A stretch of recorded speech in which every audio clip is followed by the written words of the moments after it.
बिस्मिल्लाहिर्रहमानिर्रहीम।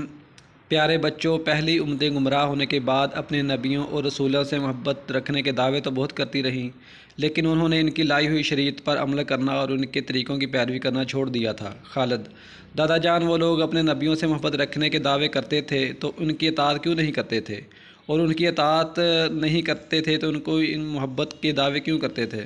दादा जान, तुम जब अपने नबियों और उनकी उम्मतों की तारीख़ पढ़ोगे तो तुमको मालूम हो जाएगा कि जब तक उम्मतें अपनी नबियों के बताए हुए इस्लाम के सही असूलों पर कायम रहीं, उन्होंने अपने नबियों और शरीयतों को इस दर्जे पर रखा जो अल्लाह ताला ने इनको दिया था।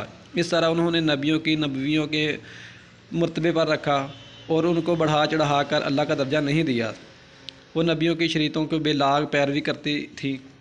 उन्होंने अपने नबियों के तरीक़े पर छोड़कर गुमराह कौमों की निकासी करके अपनी ज़िंदगी में बदतें दाखिल नहीं की थी, लेकिन उनके बाद आने वाली जब चाहा कि नफ्स परस्ती भी करेंगे और इन लोगों में नेक और दीनदार भी कहलाएंगे, तो उन्होंने अंबिया अलैहिस्सलाम की शरीयतों को इनके मकाम से गिराना और अवाम में नेक कहलाने और इनकी नज़रों में अपनी दीनी अज़मत कायम रखने के लिए नबियों को इनके मकाम से ऊपर चढ़ाना शुरू कर दिया।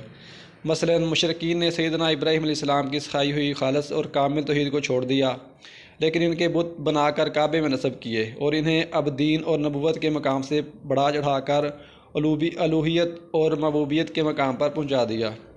यहूद ने अंबिया अलैहिस्सलाम मसलन हज़रत मूसा अलैहिस्सलाम की शरीयत को नज़रअंदाज किया, इसमें तारीफ़ें और तब्दीलियाँ की और इनके बुलंद मकाम से गिरा दिया, मगर अंबिया को इनके मकाम से ऊपर चढ़ा दिया। मसलन हज़रत अज़ीज़ अलैहिस्सलाम को अल्लाह का बेटा करार दे दिया। यही हाल नसरानियों यानी ईसाइयों को भी हुआ।